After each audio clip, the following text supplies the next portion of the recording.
주시니이다. 아멘. 목사님 나오셔서 말씀 선포해 주시겠습니다.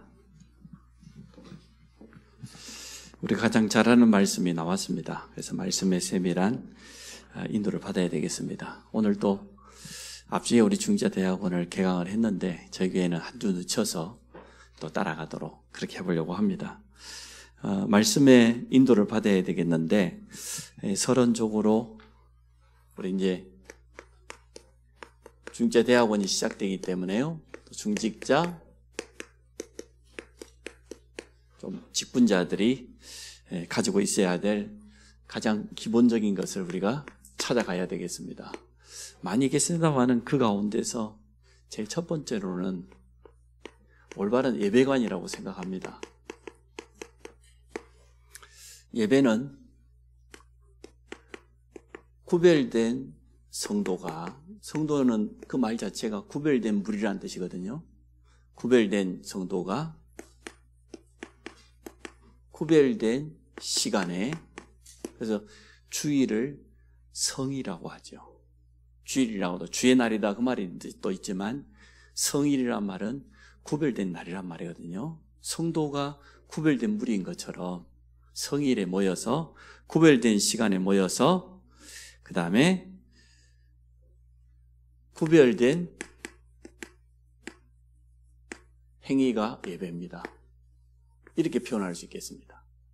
예배가 뭐냐 했을 때 구별된 신분 가진 성도가 구별된 시간인 성일에 가장 구별되어 하나님께 영광 돌리는 행위, 이것을 예배라고 말할 수 있습니다. 그래서 예배보다 사실은 더 중요한 게 없죠. 그래서 간단히 요약하니까 우리 인간이 하나님께 드리는 최고 영광된 행위, 구별된 행위가 바로 예배입니다.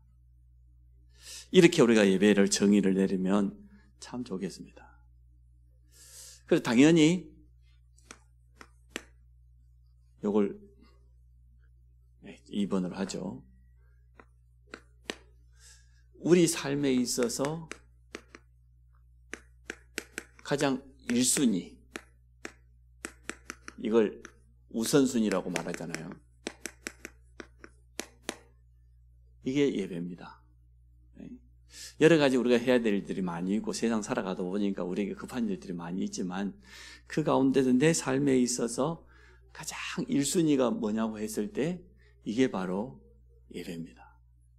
이렇게 우리가 예배관을 가지면 좋겠어요. 그렇게 되어지면 문제가 안 되죠. 왜냐하면 하나님은 지금도 요한복음 4장 24절에 보니까 예배자를 찾고 있다고 그랬어요. 하나님은 영이시니 예배하는 자가 성령과 진리로 예배할지냐 그랬는데 예배하는 자를 찾으시고 또 예배 중심으로 모든 것을 축복하십니다. 이렇게 우리가 중직자가 가져야 될 제일 첫 번째 관, 예배관, 이 부분이 분명해야 된다고 보고, 또 우리 성도들은 이 부분만큼은 참 잘하시는 것 같아요. 예배가 뭐다? 또 예배를 통해서 하나님 우리에게 주시고자 하는 말씀과 또 은혜 속에서 예배 성공이 인생 성공이라고 했기 때문에요. 중직자가 가져야 될 두 번째가 사실은 헌금관입니다. 여러 가지 많이 있겠지만 오늘 한 3가지만 말씀을 드려보려고 합니다. 중직자로서 같이 해야 될 가장 기본이 뭐냐? 하나님 앞에 올바로 예배드리는 것이다. 그 두 번째로는 헌금관인데요. 역대상 29장 14절에 다시 이렇게 고백했습니다. 하나님 앞에 건축예물을 드리는데 모든 이스라엘 백성들과 함께 자원하는 마음으로, 기쁜 마음으로 하나님께 예물을 드리면서 그때 다윗이 한 고백입니다. 모든 것이 주께로 말미암았다. 우리가 가지고 있는 모든 것, 우리 생명, 우리 가족, 우리 자녀들, 우리의 산업, 우리 가지고 있는 건강, 그 모든 게 누구로부터 임했습니까? 하나님께로부터 임한 거예요. 모든 것이 주께로 말미암아 싸우니 우리가 주의 손에서 받은 것으로 주께 드렸을 뿐이다. 헌금관이 올바로 되려고 하면 주인관, 소유관이 제일 먼저 올바라야 되죠. 내 거라고 생각하는 게 있는데 내 생명이 내 겁니까? 그러면 내 마음대로 할 수 있어야지 내 거죠. 마음껏 내가 하고 싶은 대로 하고 살고 싶은 대로 살고 그럴 수 있습니까? 그럴 수 없잖아요. 우리의 가장 중요한 게 생명인데 그 생명의 주인이 하나님 되십니다. 또 우리 가족, 우리 자녀 내 겁니까? 아니잖아요. 또 내가 지금 직장을 가지고 있고 어떤 분은 사업하는 분도 있는데 우리의 산업이 내 겁니까? 아니잖아요. 하나님 우리에게 허락해 주신 거죠. 제가 그 장애인들에 대한 여러 가지 글들을 보거나 이렇게 뉴스에 나온 걸 보면 야, 참 우리가 감사할 게 참 많다. 태어나면서부터 중증장애인이 되기도 하고요. 뇌성마비가 되기도 하고 어떤 가족들은 너무 힘드니까 그걸 드러내지 못하고 그 자녀들을 감춰놓고 있잖아요. 그 부모들이 마지막 소원이 무엇이냐고 물었을 때 참 가슴 아프더라고요. 이 아픈 자기 아이보다 딱 하루만 더 사는 게 내 마지막 소원이라는 거예요. 왜냐하면 부모인 내가 아니면 이 아이를 단 하루도 누가 봐줄 수 없으니까. 어디다 맡긴다고 될 일이 아니잖아요. 근데 여러분 건강도 사실은 내 것 아닙니다. 하나님 주신 겁니다. 다윗이 참 고백을 잘했죠.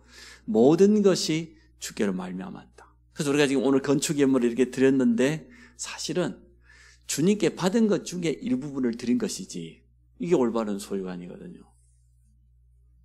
그렇게 하면 우리가 올바른 헌금관 할 수 있는 거죠. 만물의 주인이 하나님 되심을 믿습니다. 아멘 안 하시네. 그래서 11조는 뭡니까? 하나님이 주인이시라는 거예요. 그 고백이에요. 그 고백을 담아서 여러분 11조를 드려야 돼요. 11조를 드려야 되기 때문에 그것도 맞지만 하나님이 내 모든 물질, 내 산업의 주인이시다. 이걸 고백하는 헌금이에요. 오직 하면은 성경 66권 가운데 하나님을 시험하라는 단어는 딱 하나밖에 없습니다. 우리가 어떻게 인간이 하나님을 시험할 수 있습니까? 하나님을 테스트할 수 있어요? 근데 딱 하나. 온전한 11조를 하나님께 드려봐라. 하나님 너희를 축복하는지 안 하는지. 딱 한 가지거든요. 또 우리가 선교 헌금을 드리지 않습니까? 선교비를. 우리가 가야 되는데 못 가니까 이건 선교사로서 하는 거예요. 보내는 선교사. 이게 선교 헌금입니다. 우리가 또 건축 헌금을 드리잖아요.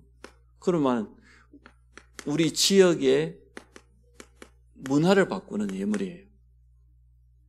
어쨌든 우리 성도들 지금까지 한 건축 헌금을 꾸준히 모아가지고 교회 사택도 하나 샀고 또 지금 현재 뭐 현금을 한 13억 가까이 가지고 있거든요. 이리저리 합친 거 보면 그동안 꾸준히 대학 미션홈을 운영할 때도 그 건축 헌금 가지고 그거 다 운영했거든요. 우리 성도들이 거의 지금까지 한 20억 가까이 건축 헌금했어요. 대단하죠. 참 감사할 일이죠. 사실은 뭐 우리가 봤을 때도 성도들 가운데 여유가 있는 분들이 없는데 중심을 다해서 최선을 다해서 했다. 그런 생각이 되어져요. 또 감사의 제목을 담아서 특히 주일헌금입니다. 구약에도 보면은 주일날 하나님 앞에 나갈 때 성전에 나갈 때 빈손으로 나오지 말라고 그랬어요. 그래서 구별된 예물을 가지고 하나님에 나갑니다. 그 외에도 물론 많은 제목이 있겠으면 대표적으로 한 몇 가지만 말씀드리면 되겠지요. 그래서 올바른 중직자는 첫째는 올바른 예배관을 가지고 있어야 된다. 또 두 번째로는 올바른 헌금관을 가지고 있어야 된다. 세 번째가 직분관입니다. 성경에는 분명히 말합니다. 하나님이 주신 직분이라고.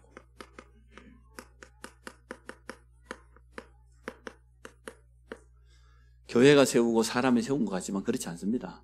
하나님께서 우리의 달란트대로 또 우리가 은혜 받은 대로 이 직분 감당하라고. 하나님 주신 직분이고 두 번째로는 교회 살리는 그런 직분입니다. 그렇지요. 성도들의 헌신을 통해서 우리 교회는 움직여지지 다른 거가 하지 않습니다. 또 우리에게 주신 전도, 선교, 후대. 사명 감당하라고 주신 직분이에요. 그래서 사실은 교회로부터 받은 직분만 가지고도 우리가 얼마든지 응답받을 수 있다 그 말이죠. 저는 욕심을 가지고 있습니다. 집사가 서리 집사가 있고 안수 집사가 있어요. 안수 집사는 기름 부어서 세워요. 거룩하게. 안수 집사는 항존직이에요. 항존직이라고 하는 직분은 계속 간다 그 말이에요. 직분이 두 가지로 나눌 수 있는데 항존직, 임시직. 그래서 집사지만 안수 집사는 항존직입니다. 그 나머지는 전부 다 임시라 그래서 서리 집사입니다. 분명한 구분이 되어져요. 그래서 제 욕심에는 뭐 안수 집사님은 당연한 것이고 서리 집사님의 이상은 교회로부터 한 가지 직분을 감당하면 참 좋겠다. 그런 생각이 됩니다. 저도 가능하면 서리 집사 되신 분들에게 교회 직분 하나씩 맡기려고 합니다. 성가대가 되었던 또 여러 가지 교사가 되었던 교회 안에 많은 직분들이 있기 때문에 그래서 나는 서리 집사가 됐는데 아직까지 저 직분이 없는 분들은 저한테 찾아오시기 바랍니다. 여러분에게 딱 맞는 그런 직분을 제가 찾아서 드리겠습니다. 어떤 분은요 직분을 한 4개, 5개 가지고 있어요. 기본적으로 교사하지, 성가대하지, 또 자기 기관에서 임력원 하지, 거기에다가 또 다른 부장이 이런단 말이에요. 근데 어떤 분은 이 직분을 아직 못 받은 분이 있어요. 가만히 있지 마시고 꼭 찾아오시기 바랍니다. 그래서 서리 집사 이상은 어쨌든 교회 안에서 하나님이 내게 주시는 은혜대로 달란트대로 한 가지 직분은 꼭 가지고 있어야 돼요. 그래서 안 되거든 일단 성가대 가서 앉으십시오. 저희 교회 성가대는 뭐 음대 나온 사람이 필요한 게 아니고 뭐 성악한 사람이 필요한 게 아니기 때문에 제가 결코 무시하는 거 아닙니다. 여러분이 그 성가하는 4분, 5분 짧은 시간에 제가 여러분 한 사람 한 사람 얼굴을 다 쳐다보잖아요. 지휘자부터 반주자까지. 왜 그런다고 생각합니까? 제 나름대로는 그 시간이 참 좋으세요. 얼마나 행복합니까? 그리고 그 성도 한 사람 한 사람 가족들을 놓고서 축복할 수 있는 가장 얼굴을 보고 할 수 있는 시간이니까 그분들은 저를 안 보고 악보를 보지만 저는 그분들을 봐야 될 것 아니에요. 그래서 모든 성도는 다 쓰임받을 수 있는 부분이 있어요. 틀림없이 있어요. 내가 안성 임마누엘교회 설이 써야 되는데 아무것도 안 하고 있다. 아무것도 안 하는 건 아니지. 예배 드리지.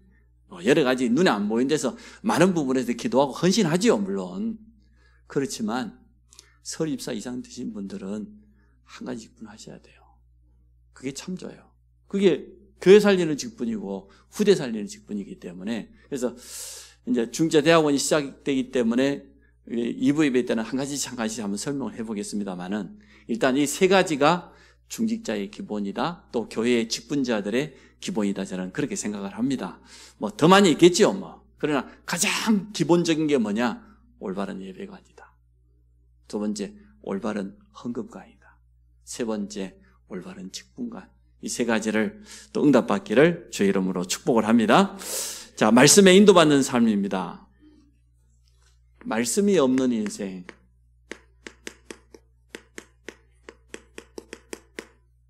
참 불쌍한 인생이지요. 왜? 요한복음 1장 1절로 3절에 보니까 태초에 말씀이 계시니라. 이 말씀이 하나님과 함께 계셨으니 이 말씀이 곧 누구예요? 하나님이라고 그랬어요. 그래서 하나님이 세상을 창조할 때 말씀으로 창조했어요. 다른 것으로 창조하지 않았어요. 하나님의 말씀 들어가면 다 살아나요. 말씀만 전달되어지면 어떤 현장도 바뀌어요. 말씀은 치유의 능력이 있어요. 말씀이 하나님 자신이기 때문에. 그래서 말씀이 없는 인생, 가장 불쌍한 인생이에요. 자, 오늘 본문에 보니까 창세기 1장 2절에 나오는 부분이네요. 혼돈, 무질서하죠. 한마디로 말하면 말씀이 없는 그 인생 보세요. 분명히 무질서합니다. 공허, 사실은 비어있는 거죠. 주인이 없어요. 여러분이 말씀이 내 안에 임하는 것은 그리스도가 내 삶의 주인 되는 겁니다. 하나님의 말씀이 나를 이끌어갈 줄로 믿습니다. 비어있단 말이잖아요. 공허잖아요. 당연히 흑암에게 장악되고 흑암에게 이용당할 수밖에 없죠. 하나님의 말씀이 없으니까. 링컨의 어머니가 그 가난한 집에서 마지막으로 자기 아들 링컨에게 딱 한 가지 남겼다지 않습니까? 자기가 일평생 동안 아꼈던 그 성경책 하나. 그러면서 링컨에게 하는 말이에요. 너는 이 성경책 하나 가지고 하나님 말씀 속에서 모든 답을 다 찾을 수 있다. 너는 이 말씀을 가장 소중하게 생각. 엄마가 너에게 남겨줄 수 있는 유산은 이거 하나밖에 없다. 마지막 그거 남기고 갔어요. 자, 두 번째 좀 심하게 표현했는데 인생이 뭐가 된다고 해놨습니까? 꽝이 된다고 그러는데 되는 일이 없어요. 말씀이 없으면. 그러겠지요. 당연히 되는 일이 없죠. 시편 33편 9절로 11절에 보니까 그가 말씀하시며 이루시며 또 명령하심에 경고가 있었던, 하나님이 말씀하시니까 이루어졌고 또 그 명령에 따라서 경고에 설 수 있다고 분명히 말하고 있습니다. 쉽게 말하면 하나님의 말씀대로 모든 것이 이루어진다 그 말이겠죠. 자, 열심히 성실하게 살았는데 전도서에서 솔로몬이 고백했던 것처럼 헛된 수고, 헛된 인생, 헛되고 헛되다 그랬잖아요. 전서 12장 1절에 보니까 최선을 다해서 열심히 살았는데 헛수고라, 헛인생이라. 여러분 노인과 바다라고 하는 그 책은 누구나 다 봤을 것 아닙니까? 해밍웨이의 가장 유명한 작품이니까. 그 노인이 자기 인생에서 아마 가장 큰 고기를 그날 잡은 것 같아요. 그 고기를 끌어올리기 위해서 사투를 벌이지 않습니까? 그래가지고 큰 고기를 잡아가지고 자기 배 위에 끌어올릴 수 너무 크니까 배 옆에다가 묶어가지고 이제는 돌아오는 거죠. 포구를 향하여서. 돌아오는 길에 그 고기가 남았습니까? 다 뜯어 먹어버렸어. 정말로 한국에 와보니까 뭐밖에 없어요? 뼈밖에 없어. 해명이가 참 표현을 잘했어요. 우리 인생이 그렇다는 거예요. 뭔가 이루었다고 생각했는데, 성취했다고 생각했는데 사실은 마지막 종착역에 도착해 보니까 뭐밖에 없어요? 뼈밖에 없어. 그게 하나님 없는 인생. 해명이가 보긴 잘 봤다니까요. 그 인생이 마지막 어떻게 됐습니까? 자기 아버지도 그랬던 것처럼 엽총 가지고 별장에서 자살했어요. 해명이. 기가 막혀요. 헛수고하는 그런 인생이 됩니다. 또 그 밑에 보니까 최선을 다해서 인생을 떼었는데 그 하나님 보시기에 실격이야. 합격이 아니에요. 말씀이 없는 인생. 세 번째입니다. 말씀이 없는 인생은 특히 영적 싸움에 실패합니다. 예, 하나님의 말씀은 성도에게 있어서는 영적인 최고의 무기인데 무기가 없는데 어떻게 되겠어요? 아니, 미국이 그 우크라이나의 무기를 당장에 공급을 끊어보니까 어떻게 되는가요? 저 빼앗았던 땅 다 뺏겨버리지 않도록. 우리가 하나님의 말씀이 성도에게 최고의 무기인데 무기가 없는데 어떻게 되겠어요? 영적 싸움에 승리할 수가 없죠. 당연히. 그래서 너무나 많은 성도들이 무기력, 무능에 빠져 있습니다. 전도자가 말씀하시기를 우리 성도들의 가장 큰 문제 첫 번째는 무능이라고 했고요. 두 번째는 당연히 이것 때문에 따라오는 가난이라고 했고요. 그러니까 육신도, 영도, 마음도 이 세 가지가 지금 성도들이 가지고 있는 가장 큰 어려움이라고 그랬어요. 이걸 뛰어넘어야 여기까지 갈 건데, 전도자의 삶까지 갈 건데 많은 사람들이 여기에 머물러 있습니다. 그러나 하나님의 말씀은 우리의 무능도 치유할 수 있다고 봅니다. 빌립보서 4장 13절에 보니까 내게 능력 주시는 자 안에만 있다고 하면 모든 것 다 할 수 있다고 그랬어요. 여러분 말씀 안에 거하시기를 바랍니다. 육신적으로는 가난할 수 있지만 하나님의 순서는 바뀌지 않습니다. 네 영혼이 잘 돼야 돼. 근데 영적으로 먼저 풍성해져야 돼요. 그러면 나머지 육신적인 가난도 얼마든지 벗어날 수 있습니다. 우리나라가 사실 얼마나 가난했습니까? 선교사님들이 들어와가지고 학교를 세우고 병원을 세우고 이런 거 하기 전까지 말도 못했잖아요. 그런데 지금 근세에 들어와가지고 사실 우리나라처럼 기독교 이 복음이 들어오고 변화된 그러한 나라가 없어요. 기적 같은 일들이 일어났어요. 아니, 그분들이 다른 거 가지고 왔습니까? 복음 가지고 왔어요. 복음 가지고 와서 학교를 세워서 후대를 일깨우고 말이요. 병원을 세워가지고, 아니, 어린아이 낳는 것부터 잘 안 돼가지고 너무나 많은 사람들 생명을 잃으니까 말이에요. 그렇습니다. 그래서 우리 세 가지 이 부분을 반드시 말씀의 능력으로 뛰어넘어야 될 줄로 믿습니다. 또 뛰어넘게 하나님이 하실 것입니다. 마귀의 공격에도 손 하나 쓰지 못하고 한 방에 쓰러진다고 그렇게 표현해 놨습니다. 아모스 8장 11절로 13절에도 이렇게 돼 있어요. 물이 없어서 기갈이 아니고 먹을 음식이 양식이 없어서 기근이 아니다. 뭐가 없어서? 하나님의 말씀이 없어서. 참 표현을 잘했죠. 자, 그래서 마지막에 인생이 헛일이 되어집니다. 헛수고가 되어지는 거죠. 빈손으로 가게 되어지는 거죠. 자, 세 번째, 우리가 말씀에 인도받는 이유입니다. 왜 말씀의 인도를 받아야 되냐? 하나님의 말씀이 하나님의 자녀인 성도를 인도하기 때문에 그렇습니다. 말씀이 얼마나 정확하게 인도하는지 몰라요. 시편 119 우리가 읽었지요. 주의 말씀은 내 발의 등이요 내 길에 빛이니라. 캄캄한 밤길을 가는데 등불이 없다. 또 길을 찾지 못한다. 그 얼마나 안타까운 인생이에요. 그래서 밑에 표현하기를 내 인생의 신호등처럼 나침판처럼 또 영적인 내비게이션처럼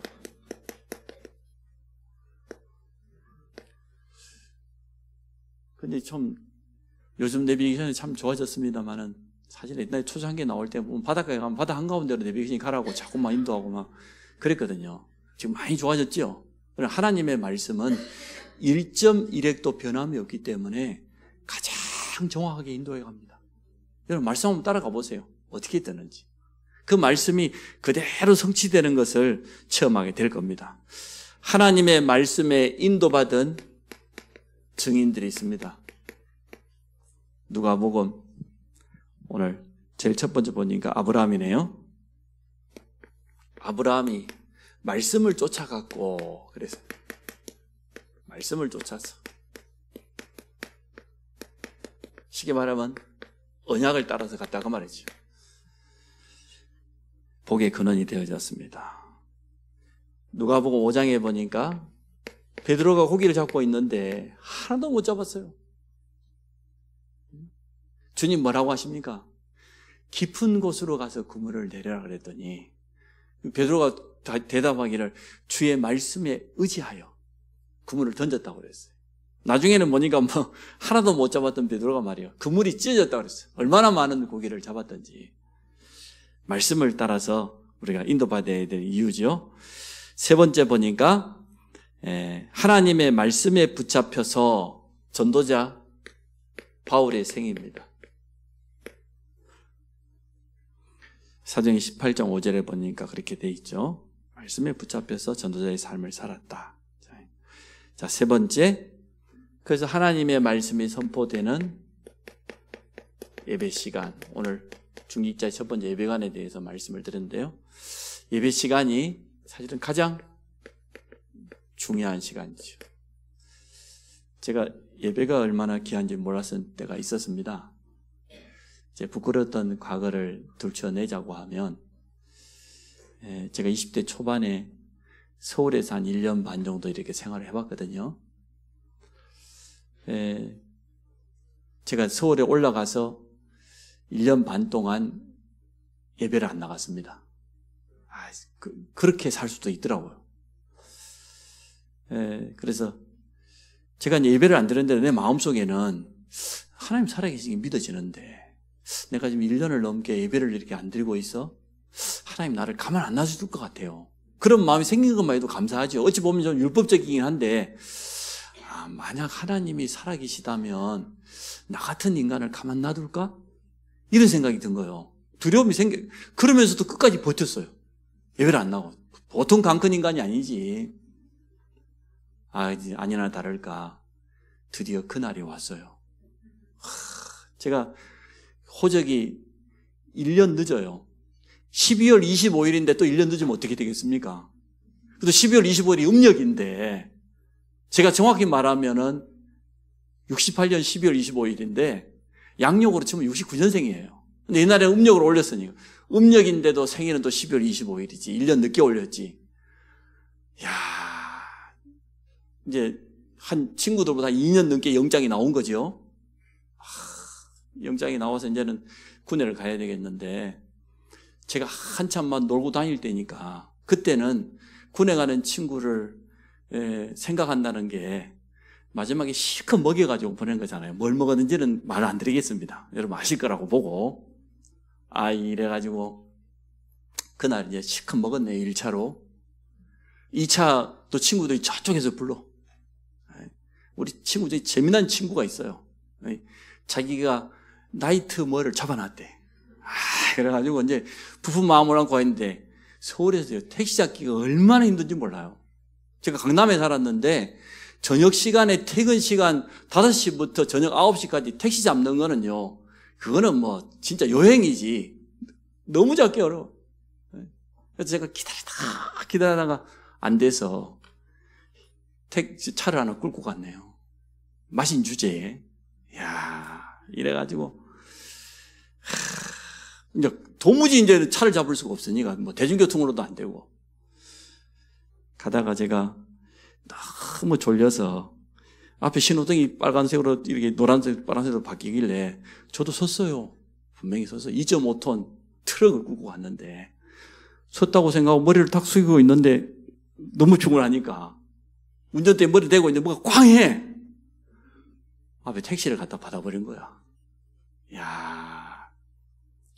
내려보니까 그 브레이크 플라스틱 카바 하나 깨졌어요.